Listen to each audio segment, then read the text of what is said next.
Welcome to Module 6, The Power of Thoughts. We all have a constant stream of thoughts. Our minds are busy trying to make sense of what is around us. Do you notice and follow each thought that you have? What thoughts grab your attention more than others? We all have a tendency to over-identify with our thoughts, amplifying them in our minds to become the truth. When we become so attached or fused to thoughts in this way, it is easy to see how they can feel so very powerful. Thoughts are just thoughts. This statement is not meant to minimise the emotional impact that thoughts can have, or to negate the factual information often associated with thoughts. These are both valid. The point is that thoughts are no more powerful than we allow them to become. They are words and pictures that float through our minds. We are the ones who give them meaning. Just because you have a thought, that does not mean that any action must be taken. When thoughts seem frightening or powerful, there's often a sense of urgency associated with them that may prompt you to jump into action. Some thoughts we need to react very quickly to, for example, if we're in immediate danger. But most thoughts, we can slow down the response so that it's less reactive, primal, old brain, but more prefrontal, new brain, considered response. So it's useful to be more aware of your thinking styles, so you can create a space to pause and question if it would be helpful to engage in the thought or not. Just because a thought feels true doesn't make it true. Don't believe everything you think. Thoughts are not facts. I'm going to tell you a story now about the poisonous parrot, just to demonstrate this idea a bit more. Imagine you're given a parrot. This parrot is just a parrot. It doesn't have any knowledge, wisdom, or insight. It's bird-brained after all. It recites things parrot fashion, without any understanding or comprehension. It's a parrot. However, this particular parrot is a poisoned and poisonous parrot. It's been specifically trained to be unhelpful to you, continuously commenting on you and your life in a way that constantly puts you down, criticising you. For example, the bus gets stuck in a traffic jam and you arrive at work 5 minutes late. The parrot sits there saying, "There you go again, late. You just can't manage to get there on time, can you? So stupid. If you left the house and got their earlier bus, you would have arrived with loads of time to spare. And the boss would be happy, but you, no way. You can't do it. Useless. Waste of space. Absolutely pathetic. How long would you put up with this abuse before throwing a towel over the cage or getting rid of the parrot?" We can often put up with the thoughts from this internal bully for far too long. We can learn to use the antidote. Notice that parrot and cover the cage. There's that parrot again. I don't have to listen to it. And go and do something else. Put your focus of attention elsewhere. Be persistent in your practice, and eventually this poison parrot will tire of the towel, tire of you not responding. You'll notice it less and less. It might just give up its poison as your antidote overcomes it. Our thoughts can be our own worst enemy. That is, if we let them. Think about how you may be feeding your negative thoughts by allowing them to rule your mind. Next time you have a negative thought, catch it and ask yourself, what is this thought doing for me? You'll find that the answer is that all they are doing is disempowering you. You can immediately feel more empowered by focusing on something good in your life.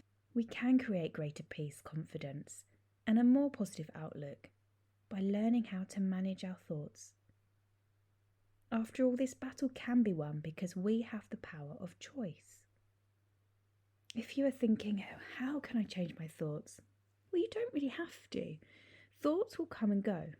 Our subconscious is full of memories, feelings, and triggers that generate a constant stream of thoughts. The key is to learn how to choose when to follow a thought and to choose when to let it go and direct attention elsewhere. It is difficult to not pay attention to a thought, particularly if it's about something very frightening. Many people experience intrusive thoughts about harm coming to them or thoughts and images about them hurting others. This thought does not mean you'll act upon it or want to have that thought. Our thinking should not feel like an exhausting battlefield we're constantly fighting. Fear, logic, and emotions can work together. By doing this, our thoughts will naturally be less dominant or distressing. Now let's look at uncertainty. Because tolerating uncertainty is really challenging. Do you tend to overestimate the danger and the odds of bad things happening? And underestimate your ability to cope if or when those bad things happen? Even if the odds are really small that a bad thing will happen, that tiny chance is enough to really upset us. We call it intolerance of uncertainty. We might think things like, I just can't cope with not knowing. I have to be 100% certain. Uncertain events are almost always bad, so I must prepare for each uncertain event. The thoughts make us feel anxious, so we try and reduce the uncertainty by worrying about it, by planning and preparing for the possible negative future event. However, although we think worry helps us feel better and helps us feel more in control, it doesn't reduce the risk of the possible negative event happening. Sometimes we even think that it would be better if the bad thing happened right now, because that would be better than living with the uncertainty. We might try to increase certainty by planning and preparing for each worst-case scenario, by seeking reassurance from others, by checking and looking things up on the internet, by avoiding certain things, putting things off, making excuses, or we might try to keep busy so that we don't think about the uncertain future. However, worrying doesn't affect the future outcome. We cannot prevent all bad things from happening, and life remains uncertain. By worrying about what might happen, how does that affect us right now? Worrying seems like the best thing to do, but it only makes us feel worse and makes us less able to cope with real life.